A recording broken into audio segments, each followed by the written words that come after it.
നമുക്ക് ബീട്രൂട്ടും ചെറുപയറും വെച്ചിട്ട് തയ്യാറാക്കിയെടുക്കാൻ പറ്റിയ കിടിലനൊരു റെസിപ്പി ആയിട്ടാണ് വന്നിരിക്കുന്നത്. എല്ലാവരും വീഡിയോ ഒന്ന് സ്കിപ്പ് ചെയ്യാതെ കണ്ടു നോക്കണേ. തയ്യാറാക്കുന്നതിന് വേണ്ടി ഞാനിവിടെ കുറച്ച് ചെറുപയറും 2 ബീട്രൂട്ടും എടുത്തിട്ടുണ്ട്.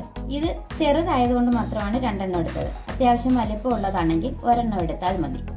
നമുക്ക് ഈ ബീട്രൂട്ടിന്റെ തൊലിയെല്ലാം കളഞ്ഞൊന്ന് ഗ്രേറ്റ് ചെയ്തെടുക്കാം. ആ സമയം കൊണ്ട് ചെറുപയർ ഒന്ന് വേവിക്കാനായിട്ടും വെക്കാം.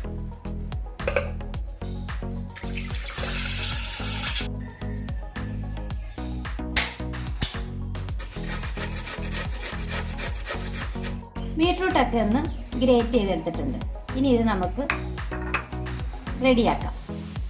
അതിനുവേണ്ടി ഞാനിവിടെ ഒരു മൺചട്ടിയാണ് എടുത്തിരിക്കുന്നത്. അതിലേക്ക് നമുക്ക് കുറച്ച് ഓയിൽ ഒഴിച്ചു കൊടുക്കാം.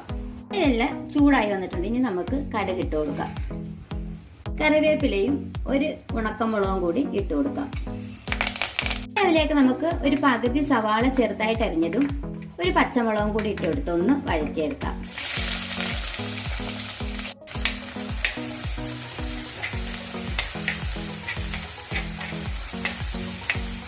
ഉള്ളി ഒന്ന് വഴണ്ടി വന്നപ്പോൾ നമുക്ക് ഗ്രേറ്റ് ചെയ്ത് വെച്ചിരിക്കുന്ന ബീട്രൂട്ട് ഇട്ട് കൊടുക്കാം.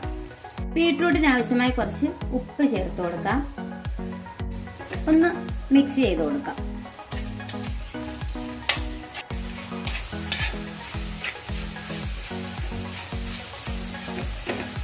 നന്നായിട്ടൊന്ന് മിക്സ് ചെയ്തെടുത്തിട്ടുണ്ട്. ഇനി ഈ ബീട്രൂട്ട് ഒന്ന് വെന്ത് കിട്ടാൻ വേണ്ടി നമുക്കിതൊന്ന് അടച്ചു വെച്ച് കൊടുക്കാം.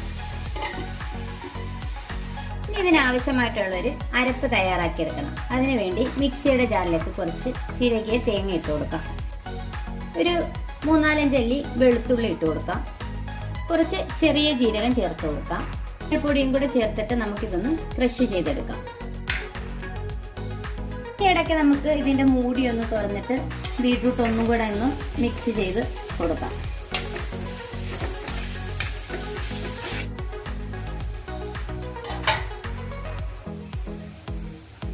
നമ്മുടെ ബീട്രൂട്ട് നന്നായിട്ടൊന്ന് വെന്ത് വന്നിട്ടുണ്ട്. ഇനി നമ്മൾ വേവിക്കാനായിട്ട് മാറ്റി വെച്ചിരുന്ന ചെറുപയർ ഇതിലേക്ക് ഇട്ട് കൊടുക്കാം. നല്ല ഈ ഒരു പരുവത്തിൽ വേണം ഇതൊന്ന് വെന്ത് കിട്ടാൻ. ഒരുപാട് അങ്ങ് വെന്ത് കുഴഞ്ഞു പോകേണ്ട ആവശ്യമൊന്നുമില്ല. മിക്സ് ചെയ്യാം.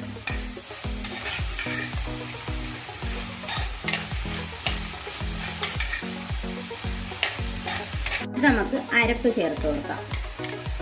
അരപ്പിന്റെ പച്ചമണമൊക്കെ ഒന്ന് മാറി വരുന്നവരെ നന്നായിട്ടൊന്നും കൂടെ ഒന്ന് മിക്സ് ചെയ്ത് എടുക്കണം. ഈ സമയത്ത് ഉപ്പ് പാകത്തിനാണോ എന്ന് നോക്കാം. ഉപ്പ് കുറവാണെങ്കിൽ അല്പം ഉപ്പും കൂടെ നമുക്ക് ചേർത്ത് കൊടുക്കാം.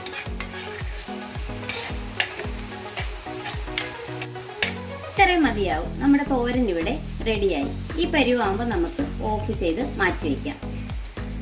ഇങ്ങനെ ബീട്രൂട്ടും ചെറുപയറും കൂടി തോരൻ വെച്ചിട്ടില്ലെങ്കിൽ എല്ലാവരും ഒന്ന് ട്രൈ ചെയ്ത് നോക്കണം. നല്ല സൂപ്പർ ടേസ്റ്റിലാണ് നമുക്ക് ഈ തോരൻ കിട്ടുന്നത്. അതുമാത്രമല്ല കുട്ടികൾക്ക് സ്കൂളിൽ ലഞ്ച് ബോക്സിനകത്തൊക്കെ കൊടുത്തു വിടാനും പറ്റിയ നല്ലൊരു ഐറ്റമാണ്. വീഡിയോ ഇഷ്ടപ്പെട്ടിട്ടുണ്ടെങ്കിൽ എല്ലാവരും ഒന്ന് ലൈക്ക് ചെയ്യുകയും സബ്സ്ക്രൈബ് ചെയ്ത് സപ്പോർട്ട് ചെയ്യുകയും ചെയ്യണേ. ഇനിയൊരു ഈസി റെസിപ്പി ആയിട്ട് കാണുന്നത് വരെ താങ്ക്സ് ഫോർ വാച്ചിങ്.